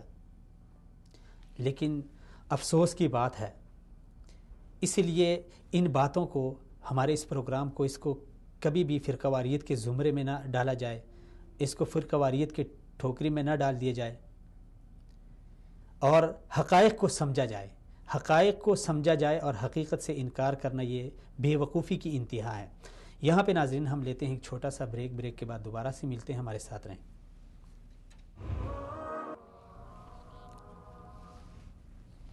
ویلکم بیک ناظرین, ایک بار پھر آپ کو خوش آمدید. بات چل رہی تھی پاکستان میں بیرونی مداخلت. اس حوالے سے جس طرح آصف خورشید صاحب نے کہا کہ دن بدن پاکستان کے اوپر یہ حقیقت واضح ہو رہی ہے, اتنی دیر پہلے جو ہم نے پردہ پوشی ڈالی یا اس کو نظر انداز کیا, شاید اس وجہ سے کہ ہمارے برادر ملک ہیں, پڑوسی ملک ہیں, لیکن کب تک, جس طرح فارسی میں ایک کہاوت ہے کہ تنگ آمد بجنگ آمد, آخر ایک نہ ایک دن تو اس طرح آ ہی جائے گا کہ یہ تعلقات مزید خراب ہو جائیں. اور جس طرح یہ صورتحال ہم دیکھ رہے ہیں دن بدن, نئے انکشافات, نئی گرفتاریاں, نئے اعترافات, تو میرے خیال میں اب اس حوالے سے پاکستان کو سنجیدگی کے ساتھ اقدامات اٹھانے چاہیے. کیونکہ ہمارے ایک طرف انڈیا سے ہمارے حالات اس طرح ہیں کہ روز اول سے وہ ٹھیک نہیں ہیں, دوسری طرف افغانستان کو ہم نے خود اپنے سے دور کیا ہے, تو ہماری خارجہ پالیسی کی وجہ سے وہ دن بدن ہمارے ہاتھ سے نکلتا جا رہا ہے. حالانکہ وہ افغانستان جس کو ہم نے روس جیسی لڑائی میں اس کا ساتھ دیا, 75,000 جانی نقصان ہم نے اٹھایا, تقریباً 1,500 ارب کا ڈالر کا ہم نے معاشی نقصان اٹھایا. اس کے بعد 30 سے 40 سال ہم نے افغان مہاجرین کو اپنے مملکت میں جگہ دی, ان کے ساتھ ہماری رشتہ داریاں قائم ہو گئی, ہماری ثقافتی, دینی اور ہر طرح سے ہم آہنگی ہو گئی ان کے ساتھ تھی, اور مزید وہ بڑھ گئی. اب پھر وہی افغانستان جب اس طرح کی صورتحال جب ہمارے ملک میں پیدا ہو گئی تو اس افغانستان کو ہم نے اپنے سے دور کیا. آج وہ ہمارے خلاف جا کے انڈیا اور ایران کے ساتھ ملا ہوا ہے, ان کا ایک گٹھ جوڑ بنا ہوا ہے. تو ایسی صورتحال میں اس سے پہلے اگر ہم دیکھیں تو یمن میں جو حوثی باغیوں نے بغاوت کی، اس وقت سعودی عربیہ جو روزی اول سے ہمارا دوست ملک رہا ہے، ہمیں بہت سپورٹ کیا ہے اس نے جب فوج طلب کی تو ہم نے بجائے اس کے کہ ہم کوئی اچھا عذر پیش کر لیتے، چلیں کر تو دیا، لیکن میرے خیال میں خارجہ پالیسی ہمارے اس انداز سے رہی کہ وہ عذر ہمارے لیے مشکل پڑ گیا، اور اس کی وجہ سے خلیج کے اکثر ممالک ہم سے بدظن ہو گئے، اور پھر ہم نے دیکھا کہ متحدہ عرب امارات نے جب مودی وہاں پہ چلا گیا تو انہوں نے اس کو باقاعدہ مندر کی جگہ دے دی کہ آپ بھائی یہاں پہ مندر بنا لیں۔ اب یہ کوئی اور مسئلہ نہیں تھا، بس یہ تھا کہ پاکستان کو دکھانا تھا، پاکستان کو دکھانے کے لیے کہ اگر آپ نے خلیج کے ساتھ نہیں دیا تو یہ ہے کہ ہم انڈیا کے قریب ہو جائیں گے، حالانکہ وہ جتنے بھی اس کے قریب ہو جائے ہمارے کچھ نہیں بگاڑ سکتے، لیکن یہ صرف ایک دکھاوا تھا کہ آپ دیکھ لیں۔ اس لیے ان امور کو مد نظر رکھ کے اب ہمارے ساتھ صرف ایک چین جو ہے نا وہ باقی رہا ہے، ایک دوست کی حیثیت سے، ایک مددگار کی حیثیت سے، تو اس کو بھی ساتھ لے کر دیگر جو افغانستان ہے، دیگر خلیج کے ممالک ہیں، ان کو بھی ہمیں اعتماد میں لینا چاہیے۔ اپنی خارجہ پالیسی ہمیں اس انداز سے بنانی چاہیے کہ جس طرح ہماری پاک فوج قربانیاں دے رہی ہے، کئی سالوں سے ہماری قوم شہید ہو رہی ہے، اور ہمارے علماء کرام جس طرح نظریاتی سرحدوں کا دفاع کر رہے ہیں، اس کے ساتھ ساتھ اندرونی حالات کے اوپر بھی ہمیں نظر رکھنی چاہیے کہ جس طرح ہم سرحدوں کے محافظ بنے ہوئے ہیں، اسی طرح ہمیں پاکستان کے اندر بھی ایک نظر رکھنی چاہیے کہ کیا ہو رہا ہے۔ تو اس حوالے سے ذرا حالت تھوڑی سی تشویشناک ہے، لیکن یہاں پہ ابھی جب بریک میں ہم دیکھ رہے تھے کہ ایران جب ملوث ہو رہا ہے پاکستان میں تو زیادہ تر کراچی میں یا بلوچستان کے راستے سے، اس کی کوئی خاص وجہ ہے یا کیا مسئلہ ہے؟ دیکھیے آصف خورشید بھائی نے بھی جیسے کہا کہ ہم نے جو ایران کا بارڈر ہے اس کو ہم نے اپنی طرف سے شروع میں محفوظ بارڈر تصور کیا اور اس کو بالکل اگنور کیا کہ ہم یہ سمجھتے رہے کہ ادھر ایران ہے تو ہمیں کسی قسم کا خدشہ نہیں ہونا چاہیے، تو لیکن اس چیز کا جو یہ اتحاد ہے، یہ ٹرائی اینگل ہے، ایران، افغانستان اور انڈیا کی اب موجودہ جو ہے، انہوں نے اس چیز کا فائدہ اٹھایا ہے۔ ان دونوں ملکوں نے اپنے جو یہ ایریا تھے جہاں پہ ان کے بارڈر لگتے تھے ادھر سے اپنے جو ہے ایجنٹ بھیجے، انڈیا کے بھی اور اپنے بھی، اور خاص بات یہ تھی کہ یہ لوگ زیادہ تر افغانی اور ایرانی پاسپورٹس پہ آئے ہیں، اور خاص کر کے ایرانی پاسپورٹ پہ تو بہت کثرت کے ساتھ لوگ آئے، تو کیونکہ اور اسی طرح جیسا کہ آپ کو پتہ ہے کہ جو زائرین کا ایک سلسلہ ہے کہ جو ایک بس سروس چلتی ہے پاکستان کے ہزارہ برادری وغیرہ کی، جو کہ آگے ایران عراق سے ہو کے جاتے ہیں، تو ان سروسز کے ذریعے ایران نے بہت عمدگی کے ساتھ مطلب پاکستان ایک منظم طریقے کے ساتھ پاکستان کے اندر مداخلت کی، اپنے ایجنٹ بھیجے، اسلحہ بھیجا اور لٹریچر ایسے بھیجے۔ بلکہ میری کچھ دن پہلے ایک اپنے بلوچی دوست کے ساتھ بات ہو رہی تھی تو اس نے بتایا کہ باقاعدہ بلوچی زبان کے اندر ایران ایسا کیا کہ لٹریچر جو ہے وہ چھاپ رہا ہے جو کہ ان کو باقاعدہ پاکستان کے ساتھ متفر کرتا ہے، اور باقاعدہ اس چیز سے بھی اسلام سے مطلب ان کو برآمدہ کیا جا رہا ہے بالکل۔ اور آپ نے دیکھا کہ پچھلے دنوں بلوچی کچھ علیحدگی پسند لیڈروں نے اسی لیے انڈیا کا ساتھ بھی دیا، اور انڈیا کی مودی کے ساتھ انہوں نے، کیونکہ ان کو کہا جا رہا ہے کہ آپ کو اس مذہب اور اس ملک دونوں نے کیا فائدہ دیا، اور یہ باقاعدہ لٹریچر ایران کے اندر تقسیم کیا جاتا ہے، کیونکہ ایرانی جو بلوچی سرحدی علاقے ہیں ان کے اندر اس طرح کا بارڈر ہے کہ اس پہ پاکستان 24 گھنٹے نظر نہیں رکھ سکتا، اور الٹا ایران نے اس پہ پردہ اس طریقے سے ڈالا کہ پاکستان کو باقاعدہ یہ کہا جاتا رہا کہ آپ کی طرف سے ہماری طرف مداخلت ہو۔ اچھا، یہ ایک میرے ذہن میں ایک سوال ہے کہ دیکھیں کتنی بار اس طرح ہوتا رہا، خیانت کی ایک بار ان کو متنبع کیا، دوسری بار، تیسری بار، لیکن وہ بار بار اس کا انکار کر رہے ہیں۔ اس میں حالانکہ ایک حقیقت کو جھٹلانا، اس کا انکار کرنا، یہ دانشمندی نہیں ہے، بجائے اس کے کہ وہ یہ کہیں کہ جس طرح ایران میں پاکستان ایک جاسوس پکڑا گیا تھا تو انہوں نے الزام لگایا کہ یہ پاکستانی حکومت نے بھرپور تعاون کا وہ اعتماد دیا کہ ہم آپ کے ساتھ تفتیش کریں، جو بھی کریں ہم آپ کے ساتھ تعاون کریں گے، بالکل، لیکن ادھر سے اس طرح کا ایک رسپانس نہیں مل رہا۔ یہ بالکل، یہ آپ نے بات درست کی ہے کہ آپ کو یاد ہو کچھ عرصہ پہلے ایران نے الزام لگایا جی کوئی جند اللہ تنظیم ہے جی ہمارے اندر مداخلت کرے، پاکستان نے اس پہ مکمل ایکشن لیا کہ اگر وہ واقعی ایسے کچھ لوگ ملوث ہیں تو ان کا باقاعدہ پاکستان نے پیچھا کیا، ان کو پکڑا، ان سے تفتیش کی، تو جو ملوث تھے ان کو روکا بھی گیا. لیکن اس کے برعکس جو ایران کا رویہ ہے وہ بالکل سرد ہے اور بالکل ایک ایسا رویہ ہے کہ وہ یہ شو کرتے ہیں کہ جیسے ہم نے کچھ کیا ہی نہیں ہے, جیسے کہ اس طرح کا رویہ ہمارے ساتھ انڈیا کا ہے. یہ مظلومیت دکھانا میرے خیال میں روزی اول سے ان کا یہ طریقہ کار ہے کہ, اور انکار کرنا, صاف چیز سامنے ظاہر ہے اس کا انکار کر دینا, حقیقت سے انکار کر دینا, یہ مطلب باقاعدہ ان کے اندر یہ چیز شامل ہے. تو اس کا اب رد یہی ہو سکتا ہے کہ پاکستان اب باقاعدہ ایران کو یا تو ان کو تنبیہ اب کھلے لفظوں میں کی جائے کہ ابھی اگر آپ نے کچھ ایسی مداخلت کی تو ہم آپ کے خلاف بھرپور ایکشن لیں گے. اس کے سفیر کو جیسا کہ پچھلے دنوں ایک بار پاکستان نے طلب بھی کیا وزارت خارجہ میں, اسے متبع کیا بھی ہے. کلبھوشن یادو آپ کے پاسپورٹ پہ پکڑا گیا, اس کے بعد اس کے صدر آیا تھا اس کو بھی باقاعدہ متبع کیا گیا.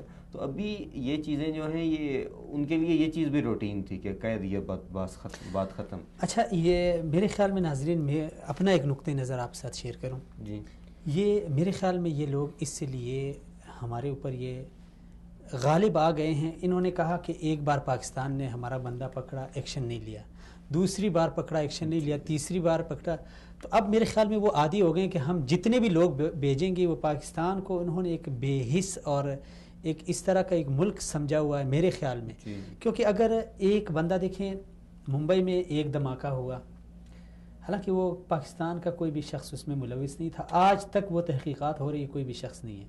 جھوٹے پروپیگنڈے تو بہت ہو رہے ہیں, الزامات لگ رہے ہیں, لیکن عالمی سطح پہ جو تحقیقات ہوئی ہے اس میں پاکستان کا کوئی بندہ نہیں ہے. 9/11 کے جو واقعات ہوئے اس میں پاکستان کا, لیکن آج تک ہم اس کی سزا بھگت رہے ہیں. حالانکہ کچھ ہے بھی نہیں, کچھ ہے بھی نہیں, ہمارے اوپر الزام ہے, اس کی کوئی حقیقت نہیں ہے, لیکن اس کی وجہ سے آج تک ہمارا خون بہہ رہا ہے. ہمارے مدرسے محفوظ نہیں ہیں, مساجد محفوظ نہیں ہیں, ہمارے اسکول ہماری مارکیٹیں محفوظ نہیں ہیں. لیکن ہم ہیں کہ ایک دن ایک کو پکڑا, اس نے اعتراف کیا کہ مجھے اتنے پیسے دیے گئے. مجھے عزیر بلوچ نے پہلی تفتیش میں 275 لوگوں کے قتل کا اعتراف کیا. اب سوال یہ ہے کہ یہ 275 لوگ شاید یہ عمران خان کے رشتہ دار نہیں تھے, شاید یہ نواز شریف کے رشتہ دار نہیں تھے, شاید یہ زرداری صاحب کے رشتہ دار نہیں تھے, اس لیے ان کو احساس نہیں ہے. مر رہے ہیں ناظرین, ہم مر رہے ہیں. جو لوگ جن کو احساس نہیں ہے وہ اپنی عیاشی میں مست ہیں. انہوں نے خارجہ پالیسی بنائی ہے تو اپنے کاروبار کے لیے. مر رہا ہے تو میرا بھائی مر رہا ہے, میری بہن مر رہی ہے, میری ماں مر رہی ہے. یہ کیا تماشا بنایا ہوا ہے. آخر ہم اسی طرح خاموش رہیں گے, ہمارے مذہبی طبقے خاموش رہیں گے اپنی سیاست کو چمکانے کے لیے, اپنا ووٹ بیلنس بڑھانے کے لیے, اپنا بینک بیلنس بڑھانے کے لیے, اپنی سیاست کو چمکانے کے لیے. اگر ہم اس طرح بے حسی کا مظاہرہ کرتے رہیں گے تو یاد رکھیے پاکستان کے لیے وہ دن دور نہیں ہے کہ شام, اللہ نہ کرے کہ شام اور عراق جیسی صورتحال ہو. آج کیا ہو رہا ہے, آج کیا ہو رہا ہے شام میں؟ دن میں سینکڑوں لوگ شہید ہو رہے ہیں, پوری بلڈنگیں گر رہی ہے, ملبے تلے پڑے ہوئے, آج تک ان کی لاشیں نہیں نکالی جا رہی. اتنے وہاں پہ فلاحی تنظیمیں نہیں ہیں کہ وہ لاشیں نکال لیں. اگر یہی صورتحال آپ دیکھنا چاہتے ہیں کہ پاکستان کی بھی ہو تو پھر یہ اس پہ اسی طرح خاموش رہیں, کوئی بھی نہ اٹھے, نہ اسکول ٹیچر بولے, نہ میڈیا بولے, نہ عالم بولے, نہ کوئی دوسرا بولے, نہ تیسرا بولے, نہ پولیس بولے. اور اگر آپ چاہتے ہیں کہ پاکستان ایک امن کا گہوارہ ہو تو پھر آپ کسی کی جو ہے نا وہ کسی کا لحاظ نہ کریں کہ یہ سعودی عربیہ ہے, یہ ایران ہے, کوئی بھی ہو, کوئی بھی ملک ہو, کوئی بھی مذہب ہو, کوئی بھی فرقہ ہو. جب وہ انسانیت کا قتل کرے, نہ اس کا اسلام سے تعلق ہے, نہ وہ اس کا ہمارے سے تعلق ہے. اس کو چھوڑیں کہ ایران ہمیں سپورٹ کر رہا ہے, سعودیہ ہمیں سپورٹ کر رہا ہے. کوئی سپورٹ ووٹ نہیں ہے. جب اس کو انسانیت کا احساس نہیں ہے تو مجھے اس کا احساس کیوں کرنا چاہیے؟ کیوں ہم خاموش ہیں, کیوں ہمارے حکمران خاموش ہیں؟ اس لیے ناظرین یہ میرا ایک میسج ہے, دل خون کے آنسو آئے, واللہ دل خون کے آنسو آئے جب دیکھا جا رہا ہے کہ ایک بندہ گرفتار ہو رہا ہے, اس کو پولیس کی گاڑی دی گئی ہے, پولیس کی وردی دی گئی ہے, وزیر اعلیٰ تک اس کی رسائی ہے. یہ کہاں سے آیا؟ اس کو وزیر اعلیٰ تک کس نے پہنچایا؟ آخر کون لوگ ہیں جس نے اس کو اتنا اوپر لے گئے؟ ایک بندہ ہے, اس کو پاکستان میں انٹرنیشنل سطح کے پاسپورٹ بنا کے دیے جاتے ہیں. یہ کون بنا کے دے رہا ہے؟ ہمارے اداروں کو سوچنا چاہیے, ہمارے سیکیورٹی اداروں کو سوچنا چاہیے, ہمارے حکام کو سوچنا چاہیے. اگر اسی طرح یہ حالت رہی تو پھر وہ دن دور نہیں ہے کہ ہمارے سیاسی حکمرانوں کے خلاف بھی بغاوت ہو جائے. ترکی میں جو حالیہ بغاوت ہوئی ہے، اردوغان کے جو 5 مشیر تھے اس میں سے 6 مشیر تھے، اس میں سے 5 فتح اللہ گولن کے نظریات کے تھے. کیسے وہ لوگ وہاں تک پہنچ گئے؟ یہ اسی طرح ہمیں بھی سوچنا چاہیے. اگر آج یہ لوگ اس حد تک پہنچ گئے کہ ٹارگٹ کلروں کو پولیس کی گاڑی دی جاتی ہے، ظاہر بات ہے یہ میرا ہی کوئی اعلیٰ افسر اس کام میں ملوث ہے، ورنہ میری یہ مجال ہے کہ میں کسی کو گاڑی دوں، کسی کو پولیس کی وردی دوں، اس کے ہاتھ میں بندوق تھما دوں. میری اتنی مجال نہیں ہے، تو پھر یہ کس نے دی ہے؟ ناظرین بات آگے بڑھاتے ہیں. جی سلیم صاحب، اچھا ایک بات اور ہے جو وہ بھی ہر ایک پاکستان کا ہر ایشو قابل تشویش ہے، لیکن ایک چیز یہ ہے کہ ابھی جو حالیہ مجھے شام کا ذکر کرتے ہوئے یاد آ گیا کہ شام میں جو لڑائی ہو رہی ہے، جو ظلم ہو رہا ہے، جو ظلم کے پہاڑ توڑے جا رہے ہیں، اس کے اوپر انسانیت تو چیخ رہی ہے، لیکن بعض لوگ ایسے ہیں میرے خیال میں وہ انسانیت کے دائرے سے بھی ہٹ کے ہیں، ان کو کوئی احساس نہیں ہے. اچھا وہاں پہ کچھ ہو رہا ہے، اور ہمارے پاکستان سے ایک خبر کے مطابق میں نے بلکہ شاہزیب جو جیو نیوز میں ہوتا ہے ان کے پروگرام میں نے دیکھا کہ 20 سے 30 ہزار لوگ پاکستان سے گئے ہیں، جو باقاعدہ جا کے ایران میں تربیت لیتے ہیں. ایران میں تربیت لے کے اس کے بعد وہ یا تو عراق چلے جاتے ہیں یا شام چلے جاتے ہیں یا واپس وہ پاکستان میں آتے ہیں. اس کے بھی میرے پاس ثبوت موجود ہیں. جو SSP ملیر راجہ عمر خطاب تھے، ان کی پریس کانفرنس کی ویڈیو میرے پاس پڑی ہے. انہوں نے باقاعدہ ناصر حسین اور ایک دوسرا ناصر حسین اور جوہر حسین جو 2 لڑکوں کو گرفتار کیا تھا، اور انہوں نے باقاعدہ اعتراف کیا ہے کہ ہمیں ایران میں تربیت دی گئی ہے، واپس ہمیں یہاں پہ بھیجا گیا ہے اور ہمیں ٹارگٹ کلنگ کے لیے استعمال کیا جاتا ہے. تو یہاں پہ میرا سوال یہ ہے کہ جو پاکستان نے بنایا ہے نیشنل ایکشن پلان، تو اس کی کیا ہے وہ نیشنل ایکشن پلان ان کے اوپر لاگو نہیں ہوتا، یا وہ ان کے لیے نہیں ہے، یا یہ پاکستانی نہیں ہے، یا قانون صرف مخصوص لوگوں کے لیے یا دیگر لوگوں کے لیے نہیں ہے؟ کیا چکر ہے یہ؟ عبداللہ بھائی میں آپ کو کہوں، اصل میں یہ جو نیشنل ایکشن پلان بنایا گیا یہ باقاعدہ خاص اس کا نقطہ نظر رکھا گیا کہ یہ جی ان لوگوں کے لیے ہے، کیونکہ شروع میں یہ بدقسمتی ہوئی کہ جو لوگ مطلب تکفیری نظریات میں گئے یا خارجی بنے، حکومت کے خلاف ہتھیار اٹھائے، تو میڈیا نے اتنا پروپیگنڈا کیا کہ ان کو صرف ایک خاص گروہ کے ساتھ ظاہر کیا گیا. تو اس کے بعد جب نیشنل ایکشن پلان بنا ہے اس میں اگرچہ یہ چیز موجود ہے کہ کسی بھی قسم کی فرقہ واریت میں جو ملوث ہے اس کے خلاف ایکشن لیا جائے جی. لیکن ان لوگوں نے اپنی مظلومیت کا اتنا زیادہ رونا دھویا ہے، اور جو باقاعدہ انٹرنیشنل میڈیا BBC وغیرہ پہ اب میں نے باقاعدہ خود رپورٹس ایسی پڑھی کہ وہ شیعوں کو باقاعدہ پاکستان کے جو ہیں ان کو اقلیت میں گننا شروع کرتی ہے کہ جی اقلیت تو ہے بچا نہیں مطلب کہ اقلیت اس لحاظ سے کہ یہ مظلوم ہے، اچھا مظلوم شو کر جی. اور یہ میڈیا تک میں کیا گیا، ان کے لوگ یہ جو آپ نے نام بھی لیا جو ان کے باقاعدہ بیچنے والے جو لوگ تھے ان کو، یہ ناصر جبران وغیرہ یہ لوگ جو تھے، یہ ناصر حسین اور جوہر حسین، یہ تو وہ جو پکڑے گئے. ناصر جبران جو ایک NGO وغیرہ بھی چلاتا ہے جو اپنے آپ کو امن پسند اور دائی اپنے آپ کو پیش کرتا ہے، میں اس کی بات کر رہا ہوں. اب یہ لوگ جو تھے انہوں نے باقاعدہ جو ہے اتنا پروپیگنڈا کیا کہ جی شیعوں کا قتل عام کیا جا رہا ہے. حالانکہ آپ بھی پاکستان میں رہتے رہے ہیں، میں بھی پاکستان کا رہائشی ہوں، ہم نے زندگی ادھر ہی گزاری ہے، ہمارے ساتھ ارد گرد شیعہ لوگ رہتے ہیں، کبھی ان کے ساتھ ظلم نہیں ہوا، کبھی کچھ نہیں ہوا. تو یہ باقاعدہ 1997 تک کچھ بھی نہیں تھا، اور باقاعدہ یہ فضا پیدا کی گئی ہے، یہ منصوبے کے تحت فضا پیدا کی گئی، اور اب وہ اتنے مظلوم بن گئے ہیں کہ اب وہ کچھ کریں بھی تو بس کبوتر کی طرح ہم آنکھیں بند کر کے بیٹھے ہوئے ہیں. اب دیکھیں آپ کے جو یہ آپ نے ذکر بھی کیا پارا چنار اور اسی طرح گلگت میں باقاعدہ انہوں نے اپنے پمفلٹ تقسیم کیے ہیں، اشتہار تقسیم کیے ہیں، زینبیون تنظیم ہے کہ جی ہم فاطمیون اور زینبیون کہ ہم آپ کو شام لے کے جائیں گے، آپ کو باقاعدہ ماہانہ سیلری ملے گی، آپ کے پیچھے گھر کی حفاظت کی جائے گی، اور آپ ایک نیک مقصد کے لیے جا رہے ہیں. اب زیارات مقدسہ کی حفاظت کے لیے اب یہ باقاعدہ سیدھا ایک دہشت گردی کا ایکٹس پہ نہیں. اب سوال یہ ہے کہ جو لوگ جائیں گے وہاں پہ تربیت لیں گے، ٹھیک ہے جو گئے ایران عراق میں افغانستان میں شاید وہ ان کو انسان نظر نہیں آ رہے، لیکن جو پاکستان آئیں گے، اب سوال تو یہ اٹھتا ہے کہ جو پاکستان میں آئیں گے تو کیا وہ مجھے، میرے حکمرانوں کو، میرے معاشرے کو، میری قوم کو پھول دیں گے؟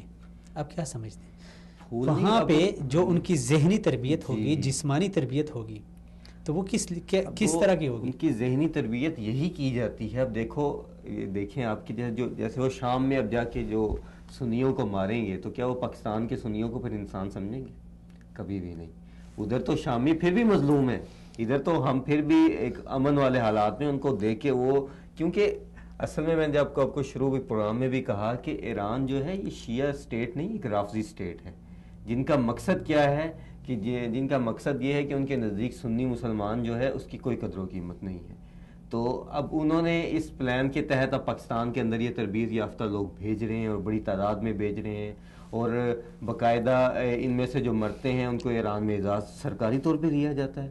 اب یہ سوال تو پاکستانی حکومت پہ پیدا ہوتا ہے کہ وہ اس چیز پہ اتنا کیوں خاموش ہے. یہی تو ہمارا شکوہ ہے، یہی شکوہ ہے کہ اس کے مقابلے میں اب آپ دیکھیں کچھ دن پہلے ہمارے ایک ایم این اے صاحب ہیں، وہ ایک اجلاس میں بول رہے ہیں، رانا افضل صاحب، کہ جی ہم نے جی یہ مسلم لیگ کے جی حافظ سعید کو کیوں پالا ہوا ہے، مسعود اظہر کو کیوں پالا ہوا ہے، ہم دنیا میں جاتے ہیں لوگ ہم سے سوال کرتے ہیں. ٹھیک ہے، حالانکہ ان کے خلاف کوئی واضح ثبوت تک نہیں موجود، واضح طور پہ کوئی ثبوت نہیں موجود. تو یہ وہ پروپیگنڈا گیم ہے جو ایران نے ہمارے ساتھ کھیلی ہے کہ ہمارے سیاستدان ان کے ہاتھوں کھیلتے ہیں. اور یہ عزیر بلوچ کا کیس دیکھ لیں یا باقاعدہ یہ کلبھوشن کا دیکھ لیں، ان کو جو سفارتی طور پہ یا جو سیاسی مدد حاصل ہے، یا جو یہ مہدی موسوی پکڑے گئے ہیں، ان کا بھی اگر آپ بیک گراؤنڈ دیکھیں گے تو پیچھے کوئی سیاسی جماعت، کوئی سیاستدان وہ نظر آئے. یہی تو ہے، کیونکہ اس لیول تک وہ پہنچ گیا ہے تو ظاہر سی بات ہے کسی کی سپورٹ ہے. وہ یہ جو سپورٹ ہے یہ باقاعدہ ان کو ان کی حاصل ہے. اور جو ہماری کیا کہتے ہیں خفیہ ایجنسی ہیں، سیکیورٹی فورسز ہیں، ان کا ابھی تک جو ہے نقطہ نظر واضح نہیں ان سے ہو رہا کہ ہم نے ایران کے خلاف ایکشن لینا ہے یا نہیں. تو یہ ایک بہت بڑا سوال ہے ہمارے سیکیورٹی فورسز پہ. ہم ان کی قربانیوں کے اعتراف کرتے ہیں، انہوں نے ہی یہ محنت کر کے یہ لوگ پکڑے ہیں، ملک کی حفاظت کی سب کچھ کیا. لیکن ہم ان سے یہ درخواست بھی کرتے ہیں کہ آپ کو اب یہ اس دشمن کے خلاف بھی جو آستین کا سانپ بن کے پیچھے سے وار کر رہا ہے اس کے خلاف بھی کھل کے. اور میرے خیال میں اگر آپ نے دیکھا اور مشاہدہ کیا ہوگا، جو میرے مطالعہ کے حد تک بات ہے، وہ ابھی تک پاکستان میں مداخلت کے جو ثبوت ملے ہیں، انڈیا سے زیادہ، افغانستان سے زیادہ ایران کے ہیں. جی ایسے یہ ایران کے، انڈیا کا صرف ایک کلبھوشن ہم نے پکڑا ہے، باقی وہ کارروائی کرتا ہے. ہمیں پتہ ہے کہ بلوچستان میں وہ زیادہ، گلگت میں لوگوں کو اس طرح بھڑکا رہا ہے. لیکن جو میڈیا کے حد تک جو واضح ثبوت آئے ہیں وہ ایران کے حوالے سے زیادہ آئے ہیں. اب میرے پاس یہ چند چیزیں ہیں جس طرح ایک ناظرین آپ کے ساتھ شیئر کروں. یہ سب سے پہلے تو یہ کلبھوشن، اس کو بھی ایران نے پورا سپورٹ کر کے پاکستان میں بھیجا تھا. چابہار میں یہ رہا ہے، اس نے وہاں پہ کام کیا ہے، اس کے بعد یہ پاکستان میں آیا اور گوادر کو ناکام بنانے کا منصوبہ اسے ایران اور بھارت نے سونپا تھا، جس نے آ کے یہاں پہ کوشش کر رہا تھا. لیکن خوشی کی اور قسمت کی بات یہ ہے کہ ہمارے سیکیورٹی اداروں نے اسے بروقت گرفتار کیا. اس کے بعد عزیر بلوچ، اس کے پاس ایرانی پاسپورٹ تھا، ایران کی سپورٹ سے وہ، اور پاکستان کی ایک سیاسی جماعت کی حمایت بھی اسے حاصل تھی. ان دونوں کی سپورٹ سے اس نے، جو میں پہلے بھی عرض کر چکا ہوں کہ پہلی تفتیش میں اس نے، ابھی تک پتہ نہیں کیا کچھ اس نے کہا ہوگا، لیکن جو پہلا اعتراف تھا اس نے 275 لوگوں کو قتل کیا تھا. 275 لوگ.